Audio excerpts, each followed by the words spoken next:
السلام علیکم۔ بسم اللہ الرحمن الرحیم۔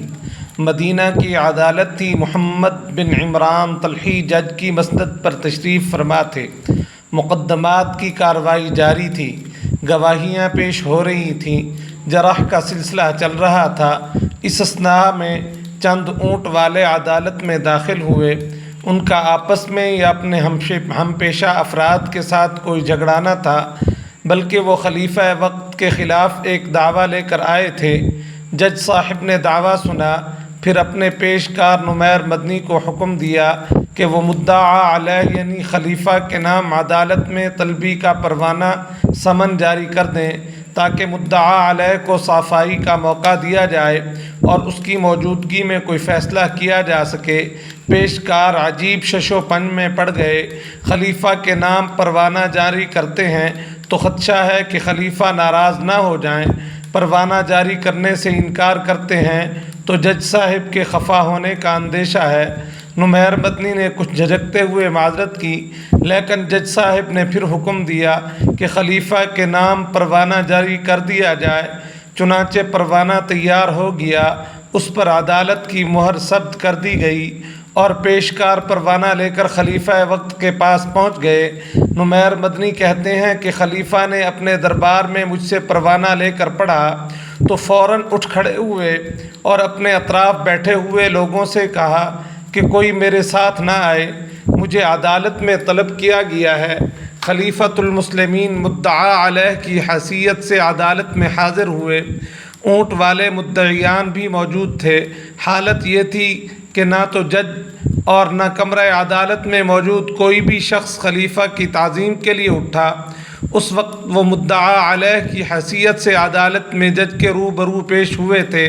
عظیم مملکت اسلامیہ کا حکمراں عدالت کے کٹہرے میں یک و تنہا کھڑا تھا۔ اس کے پاس خدام کی بھیڑ نہ تھی۔ مقدمہ پیش ہوا، ثبوت مانگے گئے، جج نے گواہیاں سنی، سوال و جواب ہوئے اور بالآخر جج نے فیصلہ دے دیا۔ فیصلہ خلیفہ کے خلاف ہوا تھا۔ یہ اسلام کا اعجاز ہے جس نے تمام انسانوں کو برابر ٹھہرایا ہے۔ عزت والا وہی ہے جو زیادہ متقی ہے۔ خلیفہ نے فیصلہ سنا تو انہوں نے جج سے کہا، اللہ آپ کو جزائے خیر دے، آپ مذہبی احکام اور حقوق کی پوری تعمیل کرتے ہیں۔ اس سلسلے میں آپ کو 10,000 اشرفیاں بطور انعام پیش کرتا ہوں۔ یہ خلیفہ تھے ابو جعفر منصور بنو عباس کے دوسرے خلیفہ، جنہوں نے 22 سال سے زیادہ عرصے تک دنیا کے ایک بڑے حصے پر حکمرانی کی اور اپنی حکمت و تدبر سے کام لیتے ہوئے بہت سے کارنامے انجام دیے۔ عباسی دور حکومت جو تقریباً 500 سال کے عرصے پر محیط ہے، اسلامی تاریخ کا سب سے زیادہ روشن، شاندار اور ارتقائی عہد ہے۔ اس پورے دور میں محض اندرونی طور پر ہی دور رس تبدیلیاں نہیں آئیں، بلکہ عالمی سطح پر بھی اس کے اثرات نہایت ہمہ گیر اور وسعت پذیر تھے۔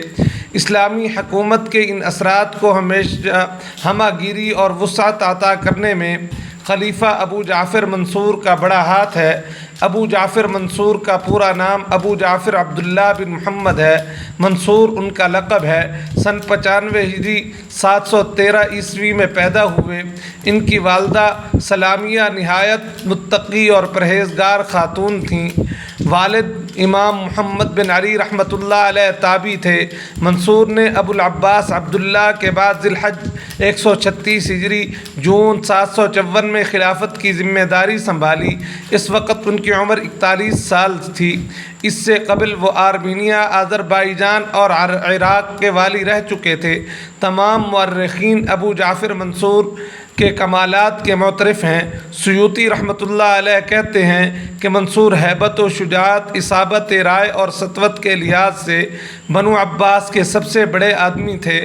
مسعودی کے مطابق منصور خوبی تدبیر اور حسن سیاست کی معراج پر پہنچے ہوئے تھے۔ منصور کو علم سے بڑی دلچسپی تھی۔ وہ خود بھی فقہ کے عالم تھے اور فصاحت و بلاغت اور شاعری سے لگاؤ رکھتے تھے۔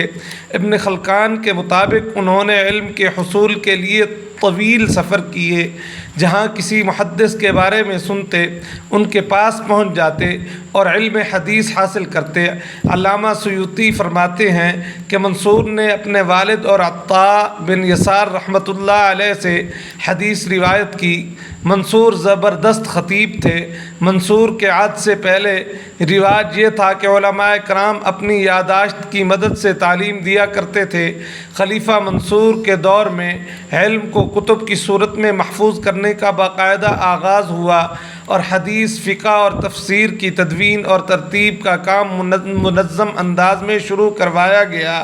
اس کے علاوہ ادب، تاریخ، لغت اور سیرت پر کئی کتابیں لکھی گئیں۔ اس طرح پوری اسلامی مملکت علم و ادب کا گہوارہ بن گئی۔ ایک بار کسی نے منصور سے پوچھا، آپ کی کوئی تمنا ہے؟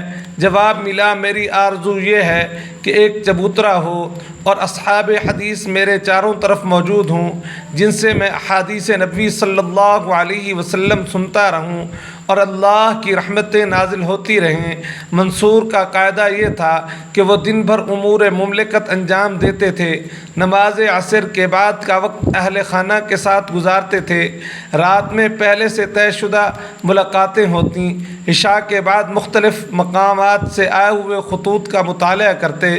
کچھ دیر آرام کے بعد رات کے آخری پہر تہجد کے لیے کھڑے ہو جاتے اور نماز فجر تک اپنے رب کے حضور کھڑے رہتے۔ نماز فجر کی خود امامت کرتے اور دن چڑھنے پر دربار میں آ کر سرکاری کاموں میں منہمک ہو جاتے۔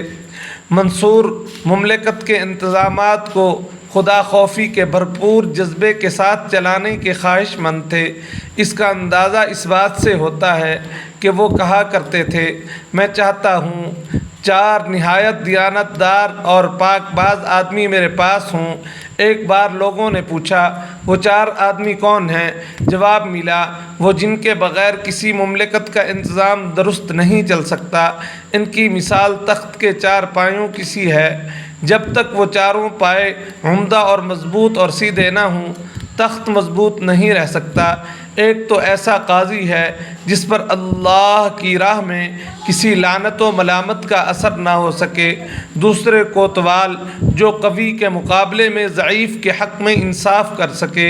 تیسرے وہ افسر ہے جو پوری مال گزاری وصول کرے لیکن رعایا پر ظلم نہ کرے۔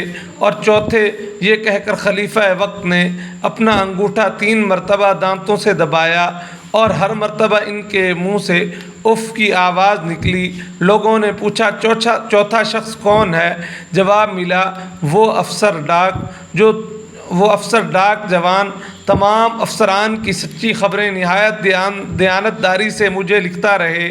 منصور کے عہد میں ڈاک کے افسروں کے ذمہ داری تھی کہ وہ اشیاء کے نرخوں کی نگرانی کرتے رہیں کہ کہیں حکومت کے مقرر کردہ نرخوں سے زیادہ قیمت پر اشیاء فروخت نہ ہو رہی ہوں۔ منصور کو خلیفہ ہونے کی حیثیت سے اپنی ذمہ داریوں کا بڑا احساس تھا۔ ایک بار وہ عرصے تک منظر عام پر نہیں آئے تو عوام میں چرچا ہونے لگا کہ خلیفہ بیمار پڑ گئے ہیں۔ ایک صاحب منصور کے پاس جا پہنچے اور ان سے عوام میں پھیلی ہوئی اس خبر کا تذکرہ کیا۔ منصور تھوڑی دیر سر نیچا کیے سوچتے رہے، پھر بولے، عوام کو اب ہماری کیا ضرورت رہی؟ ہم نے ان کے جھگڑوں کے تصفیے کے لیے منصف مقرر کر دیے، ان کے راستوں کو محفوظ کر دیا، وہ دن رات بلا خوف و خطر سفر کر سکتے ہیں، اور ہم نے ملک کی سرحدوں کی حفاظت کا پورا بندوبست کر دیا ہے۔ اب عوام کو ہماری کیا ضرورت ہے؟ چند روز بعد خلیفہ نے حکم دیا کہ سواری کا انتظام کیا جائے۔ پھر وہ سواری پر برآمد ہوئے اور عوام نے خلیفہ کو دیکھ لیا۔ منصور ذاتی طور پر سادگی پسند تھے۔ ایک بار ان کی خادمہ نے انہیں پیوند لگا ہوا کرتا پہنے ہوئے دیکھ لیا اور بولی، خلیفہ اور پیوند لگا ہوا کرتے؟ منصور نے جواب میں ایک شعر پڑھا جس کا مفہوم یہ ہے کہ کبھی کوئی شخص اس حالت میں عزت و شرف حاصل کر لیتا ہے جبکہ اس کی چادر پرانی ہوتی ہے اور اس کی قمیض میں پیوند لگا ہوتا ہے۔ پھر بولے، اے خادمہ، اس میں تعجب کی کوئی بات نہیں ہے۔ مسعودی کہتے ہیں کہ منصور کو جس معاملے میں نفع کی توقع ہوتی تھی اس میں بے دریغ رقم صرف کر دیتے تھے۔ اور جہاں رقم ضائع ہونے کا امکان ہوتا وہاں تھوڑا سا پیسہ بھی صرف نہ کرتے۔ انہوں نے اپنے گھر والوں کو ہدایت کر رکھی تھی کہ مال بیکار ضائع نہ کیا جائے۔ اپنے لڑکے مہدی کو حکم دیا تھا کہ خزانے کو کفایت شعاری سے خرچ کیا جائے۔ بعض افسران نے شاعروں کو بڑے بڑے انعامات دیے۔ منصور کو اطلاع ملی تو انہوں نے افسران کو سختی سے متنبہ کیا اور شاعروں کو کچھ انعام دے کر باقی رقم واپس لے لی۔ ایک بار وہ اپنی رہائش گاہ کے دروازے سے داخل ہوئے تو دیکھا 3 قندیلیں روشن ہیں۔ فوراً سوال کیا کیا ایک قندیل کافی نہ تھی؟ حضر موت کے والی گورنر اکثر شکار کے لیے جایا کرتے تھے۔ منصور کو اطلاع ملی تو سختی سے باز پرس کی۔ آپ کو مسلمانوں کی خدمت کے لیے مقرر کیا گیا تھا، نہ کہ جانوروں کو تکلیف دینے کے لیے، اور والی کو ان کے عہد سے ہٹا دیا۔ اصمعی کہتے ہیں کہ خلیفہ منصور نے ایک بار ایک شخص کو سزا دینے کے لیے بلایا۔ اس شخص نے کہا اے خلیفہ، بدلہ لینا عدل و انصاف ہے اور معاف کر دینا اس سے بھی زیادہ بہتر کام ہے۔ یہ سن کر منصور نے اسے معاف کر دیا۔ عباسی خاندان کے اس دوسرے خلیفہ کے عہد حکومت میں لوگوں کو عام آزادی تھی کہ اگر کسی شخص کو کسی اہلکار یا افسر سے تکلیف پہنچے وہ کسی روک ٹوک کے بغیر خلیفہ تک پہنچ کر شکایت کر سکتا تھا۔ ایک بار ایک شخص نے ایک افسر کی شکایت کی کہ اس نے اس کی جائیداد کا کچھ حصہ اپنی جائیداد میں شامل کر لیا ہے۔ خلیفہ نے فوراً اس افسر کو لکھا کہ اگر تم عدل کرو گے تو سلامتی ہمیشہ تمہارا ساتھ دے گی۔ سوار بن عبداللہ بصرہ کے جج تھے۔ انہیں ایک دن منصور نے پیغام بھیجا کہ زمین کے بارے میں گھوڑے ہانکنے والے اور تاجر کا جو مقدمہ آپ کی عدالت میں ہے اس میں آپ گھوڑے ہانکنے والے کے حق میں فیصلہ دے دیں۔ وہاں سے جواب آیا کہ شہادتوں سے ثابت ہے کہ زمین تاجر کی ہے، میں شہادتوں اور ثبوت کے خلاف فیصلہ نہیں دے سکتا۔ منصور نے پھر پیغام بھجوایا کہ گھوڑے ہانکنے والے کے حق میں فیصلہ دے دیں، لیکن سوار بن عبداللہ نے جواب بھجوایا کہ خدا کی قسم میں یہ فیصلہ نہیں دے سکتا۔ منصور نے یہ جواب سنا تو کہا بخدا میں نے روئے زمین کو عدل و انصاف سے بھر دیا ہے۔ سب سے پہلے قاضی القضات چیف جسٹس کا عہدہ بھی منصور نے قائم کیا۔ اس عہدے پر قاضی ابن ابی لیلہ مقرر ہوئے جو 30 سال تک یہ ذمہ داری نبھاتے رہے۔ خلیفہ منصور کے عہد میں مختلف بغاوتوں کو فروغ کیا گیا۔ اس کے علاوہ سندھ کے مختلف حصوں میں فوجیں روانہ کی گئیں۔ طبرستان اور دیلہ میں بھی مہمات بھیجیں اور وہاں عرب والی مقرر کیے گئے۔ 132 ہجری میں قیصر الروم نے ملطیہ پر چڑھائی کر دی اور اس پر قبضہ کر لیا۔ ملطیہ اسلامی اور رومی سرحد کا اہم مورچہ تھا۔ خلیفہ منصور نے انطاکیہ کے گورنر عباس بن محمد کو مقابلے پر بھیجا جنہوں نے رومیوں کو مار بھگایا۔ 136 ہجری میں عباس نے ملطیہ کو دوبارہ تعمیر اور آباد کیا۔ 140 ہجری میں منصور نے ملطیہ میں قلعہ تعمیر کروایا۔ 155 ہجری 772 عیسوی تک قیصر روم سے کشمکش جاری رہی۔ بالآخر قیصر روم نے منصور سے مصالحت کی درخواست کی اور ہر سال ایک بڑی رقم ادا کرنے کا وعدہ کیا۔ منصور نے سرحدی دفاع پر خصوصی توجہ دی، سرحدی قلعے تعمیر کرائے۔ انہوں نے 2 شہروں ملطیہ اور المسیہ کو از سر و نو تعمیر کروایا۔ منصور ذی الحجہ کے مہینے میں پیدا ہوئے۔ ذی الحجہ کے مہینے میں خلافت کی مسند پر بیٹھے اور ذی الحجہ میں ہی انہوں نے اس دنیا کو خیر باد کہا۔ آخری عمر میں وہ علیل رہنے لگے۔ ان کو معدے میں خرابی کی شکایت تھی۔ طبیبوں سے مشورہ کیا تو انہوں نے بتایا کہ علاج تو ممکن ہے لیکن جو دوائیں استعمال ہوں گی وہ بذات خود گرم ہوتی ہیں، ان کا